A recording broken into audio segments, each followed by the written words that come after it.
So, hi everyone. Here today we're going to talk about understanding the mind and what truly brings transformation. So, welcome everybody to this new episode of Rapid Subconscious Reprogramming Community. I want to share as much as I can with this talk about how the mind works, because I've been studying this for 15 years. I have studied many names out there. I've studied Tony Robbins, Mel Robbins, Jay Shetty, Bob Proctor, and Tom Bilyeu, and so many out there. I have studied people that have had a lot of success, people that are struggling, and I'm finding many patterns that help me understand what is really going on, that a few, very small number of people are being able to achieve things in their life, and most out there are struggling in different aspects of their life. So as we understand the mind, how it truly works, we can understand how to make it work for us instead of against us. And that's what I want to share. And I've been sharing with Rapid Subconscious Reprogramming for many years. I put together RSR, right? Rapid Subconscious Reprogramming, by combining the best of coaching, therapy, neuroscience, spirituality, inner child healing. Now I've been studying also ACT, that it has to do with, a scientifically proven technique on how the mind works. I've been also studying compassion inquiry from Gabor Mate. So I've been studying a lot of things. ACT has to do with, acceptance and commitment. That has to do with accepting what is. So when we're able to understand how the mind works, we're able to make it work for us instead of against us, as I was saying before. So today I want to talk a little bit about this. If you're watching live on social media, #live. If you're watching replay, #replay. I just want to tell everybody that I'm putting together a 2-day challenge that's going to take place in March. We're going to talk about these things at a much deeper, there's going to be a lot of insight, a lot of tools, and you're going to see me putting this into practice with a lot of people there, so you can truly understand and see these tools playing, right, the role of changing the mind of people, of course, if they're open to change. But that's the first thing that we need to understand, right? So how does the mind work? Let's put it this way. I'm going to give you a small story just to help you grasp this a little bit more, right? Imagine that I'm struggling with procrastination, right? I'm struggling with something and I'm not being able to move forward with that. A lot of people are looking to treat what I call the symptoms, breaking things into smaller pieces, take small actions, try to find a bigger why. There's a lot of people talking about there's even a course out there by Selleck, I don't remember his name now, that talks about this, find a big why to be able to take action. And although it's true, don't get me wrong, there's still something deeper going on in the mind that people are not being able to truly understand, and that's why they find it very difficult to change, right? So again, let's go back to what I was telling you. So I'm going to bring a story about understanding the mind. If I get into a fight with somebody, right? Imagine that, somebody says mean things to me, and now they try to, after saying very mean things to me, and I feel like crap, they try to come over and say, hey, Tommy, let's try to do this, let's try to do that, and they try to, in a way, explain why they did what they did, trying to, back up, make sense, try to make a sense of what they did to us. But they never come with a sorry. They never own what they did. Do you think that I'm going to be more open or less open? Put more or less in the chat if you think they're going to be more open or less open to listen to that person. So again, they hurt me. They said something that was mean. It bothered me. And say now they come in and they try to show me why they say what they said, although I'm telling them that what they said was really mean, that I didn't like it, or things like that. So am I going to be more open or less open to listening to what they have to say? Put it in the chat, please, so we can have that little bit of interaction in the chat, in the conversation, please. Whether you're watching on social media or on Zoom, type less or more willing to be open to listening to that person. So normally when somebody does something that hurts me, for me to be more open to listening to that person, to be more receptive to what they have to say, normally most of us are going to need hey, you know what, Tommy, I'm sorry for what I said if it hurt you. I didn't mean it. right? So people are putting less there, of course. Thank you very much.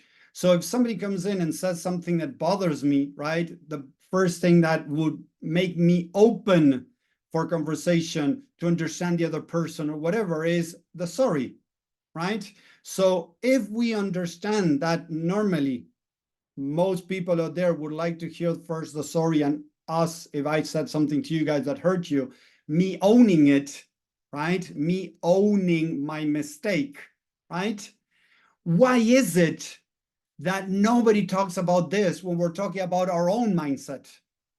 And this is one of the biggest problems out there. I just hung up that I'm working with a person, right, that he was telling me that when he was a kid, he was bullied. At home, his mom was very harsh on him. She didn't treat him in a very loving way, right? And he was telling me that he's stuck today in his life not being able to move forward.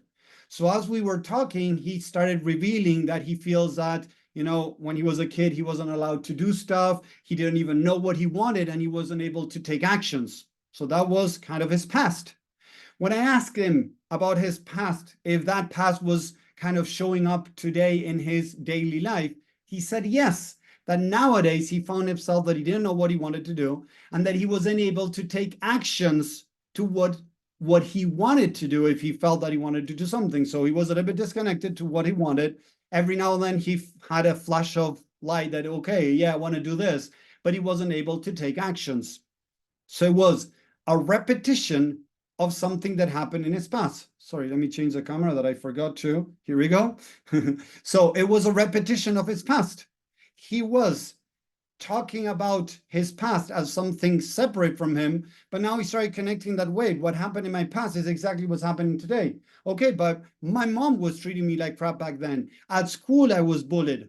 So I told him, okay, who could be the one nowadays that is treating you so crappy, that is making you feel stuck, not want to move forward, play it small in case you make a mistake and you're judged or criticized?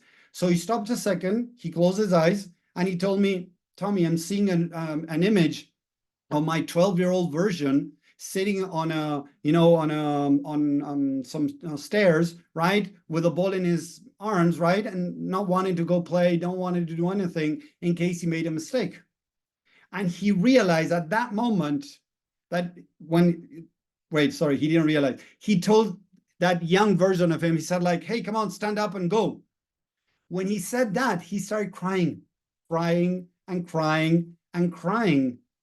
Why was he crying like that?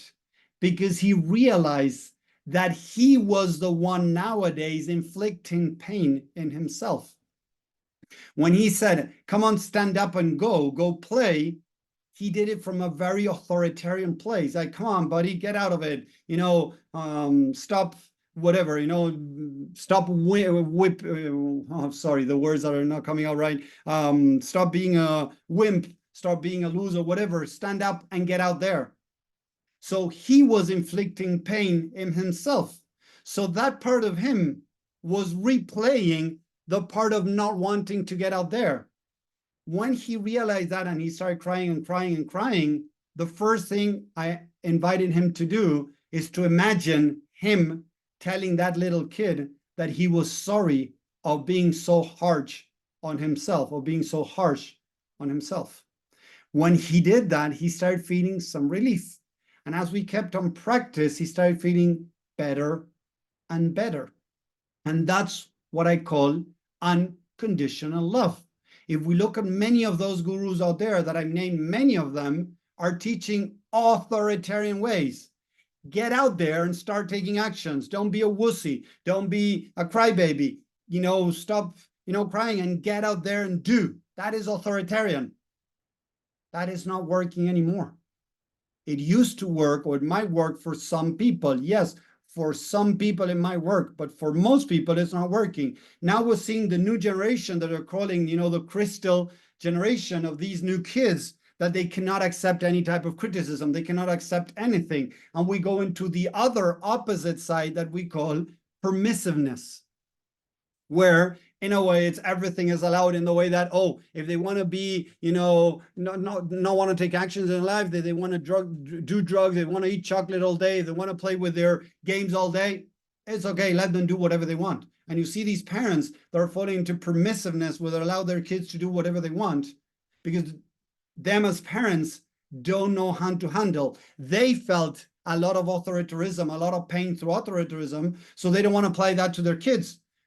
But they go to the opposite side that has to do with allow them do whatever they want. Have you seen those type of attitudes nowadays where parents allow their kids to do whatever they want? That is what we call permissiveness. It's not authoritarianism, it's permissiveness. So what I call what's in the middle, it's not authoritarian, it's not permissiveness, and what the Buddha teaches a lot is the middle way. The middle way from permissiveness and authoritarian is love. If my kid wants to eat 10 pounds of chocolate, I'm not going to let him. But I'm not just going to say no. I'm saying, no, you're not going to do it. And that's it. How many times us as kids did we hear from our parents, you're going to do what I say, and that's it. I don't want to hear you. Type a yes in the chat if that is something that you were exposed to, where your parents were telling you, you do this, and that's, you know, I have the last word. You cannot say anything. You do what I say. That is authoritarianism. Don't get me wrong. My kids, I'm not going to let them eat 10 pounds of chocolate if they want to. I'm going to tell them, look, this is not good for you. You can eat, I don't know, X amount, and that's it. Why? Because this is not good for you. Why it's not good for me? And I try to explain to them why it's not good for them. So there is a limit. There is type of, you know, setting boundaries, setting limits to my kids, but it comes, and I'm not saying I'm perfect, don't get me wrong, guys, but I try to do it from a more loving place. If I do it from a more loving place, there are more chances that they're going to listen, they're going to feel, right, love and accepted, although I'm telling them not to do something specifically like eating 10 pounds of chocolate or spending hours in front of a screen. So the idea with this is, again, understanding how the mind works, is that I need to understand these type of things. Authoritarianism is not working anymore. Permissiveness is not working either. So what is the middle ground? And I'm saying love. So if I feel that I don't want to do anything, instead of kicking myself in the ass to go do what I need to do, doing my taxes, doing my laundry, you know, asking for a raise, asking somebody for a date, start the diet, you know, eat better, do exercise, go to the gym, whatever it is, I need to understand what is actually going on underneath that behavior. Because most of the times when I'm not doing something, like I'm procrastinating on something, I was going back to the example at the beginning, procrastination, there's a reason why I'm procrastinating, not going to the gym. An example of people that I've worked with in the past is a lot of people that feel that if they go to the gym, they're exposing themselves to judgment and criticism. Why? Because maybe they're overweight, they're not fit, and now they go to the gym and they see all these fit people in the gym. So they're like, oh, I don't feel nice. I don't feel good here. Look at all these people. They're looking at me. Now they're judging me because I look, you know, overweight, I look fat, I look ugly, I look this, I look that. So as they don't want to expose themselves to that, the mind doesn't say, oh, I'm scared of what people are going to say in the gym.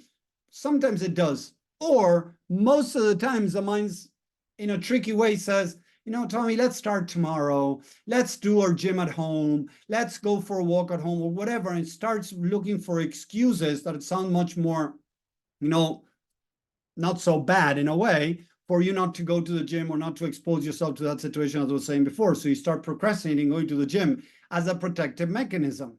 Okay.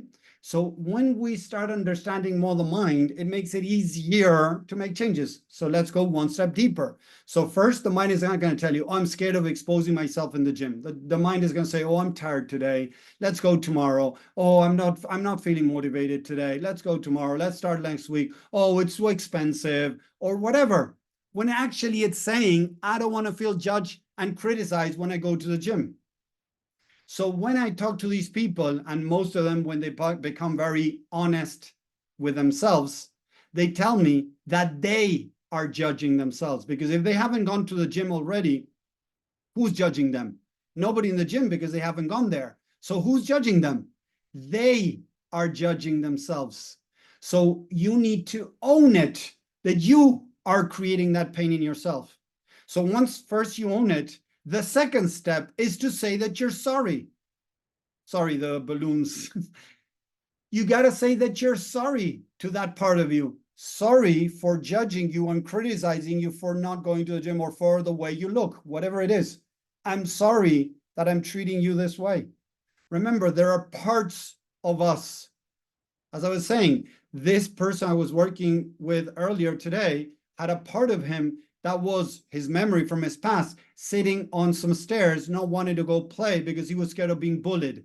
He had some neighbors that were bullying him all the time. And if it wasn't his neighbors, his mom would not treat him in a very loving way and kind of bullied him too. So he was sitting there wanting to go play, but not going to play because he was scared of what other people were going to say to him. So at the end, it was his adult version nowadays was experiencing the same thing. He was not allowing himself to do stuff because he was protecting himself from being judged and criticized. Although there was another part of him that was judging him for not taking actions. So there were parts. A part of him protecting him, not taking actions. A part of him judging because he's not taking actions and he's stuck in life and would like to be further ahead. All of those parts at the end were creating this, being stuck in life, not being able to move forward. So as he owned it, as he said, I'm sorry, I'm realizing that I'm judging you, I'm criticizing you, I'm sorry. When he owned it, when he realized that, he started crying and crying and crying because he was able to connect deeply with that part of him that has been playing small, has been stuck for so many years.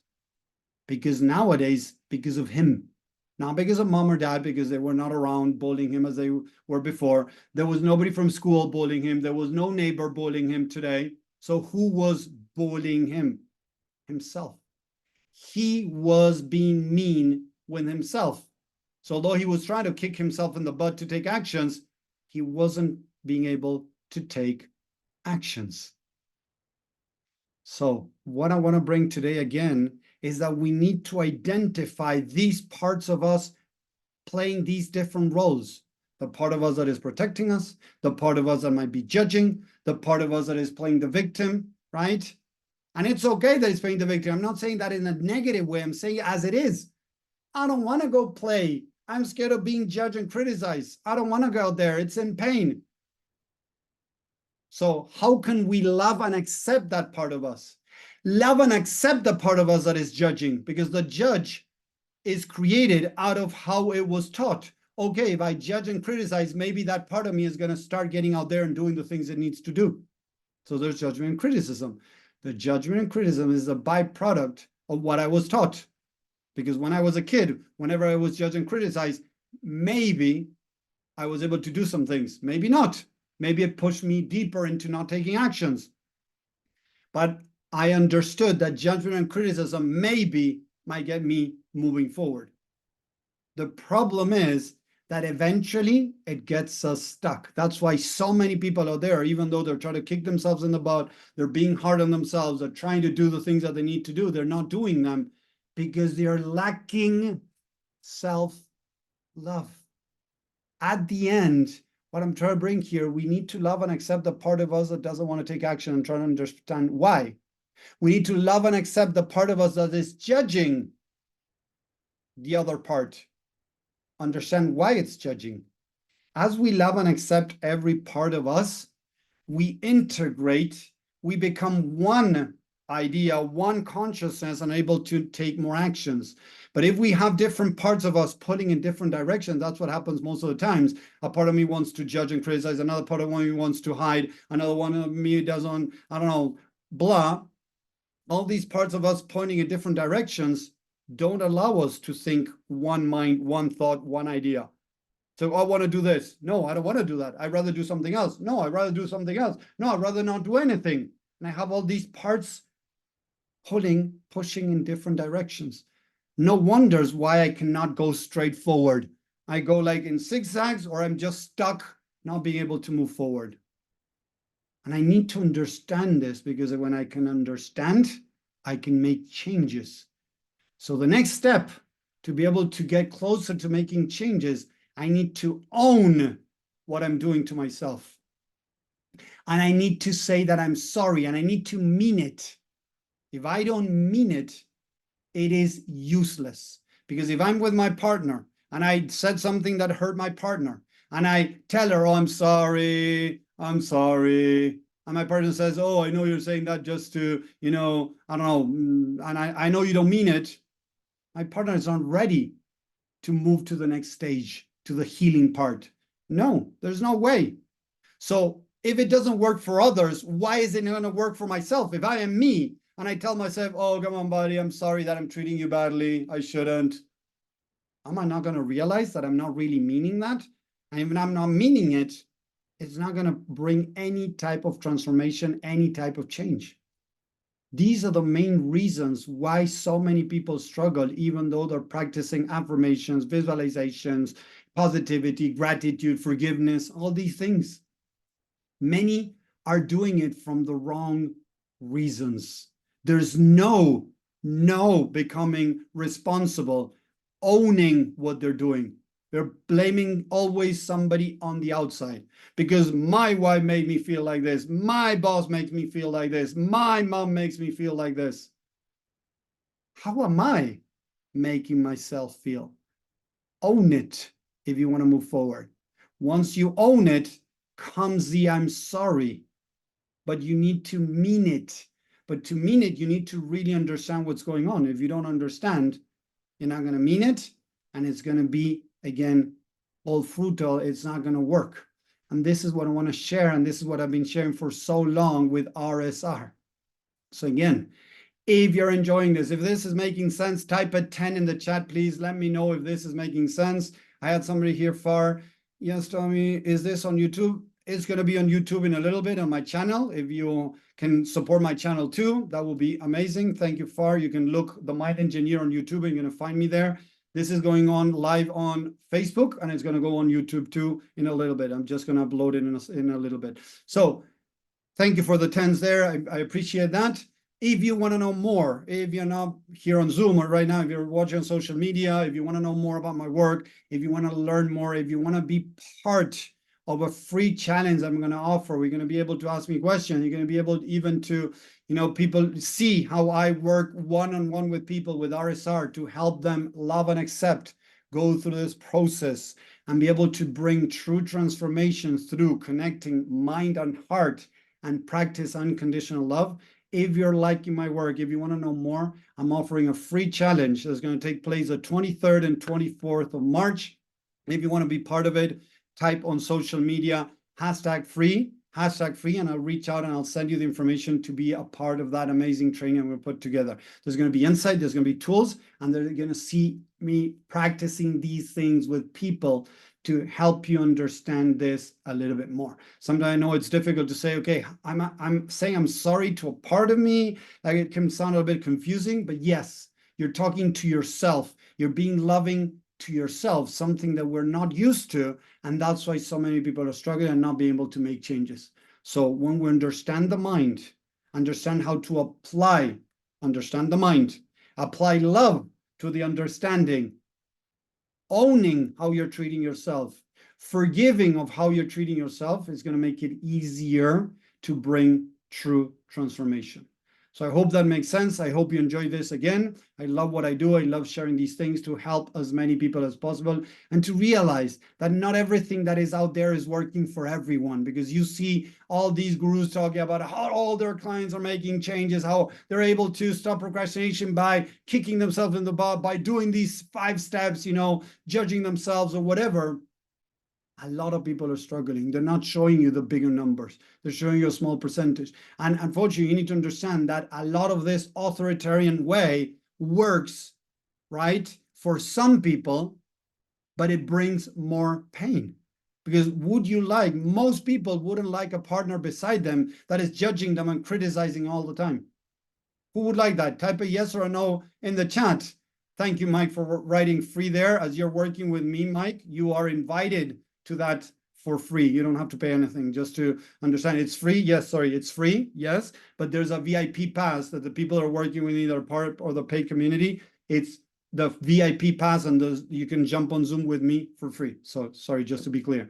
So The live is going to take place on Facebook and it's free. The people that want to be on Zoom and want to join and be able to have that one-on-one time with me are going to need, of course, the VIP pass. Okay, just to let you know.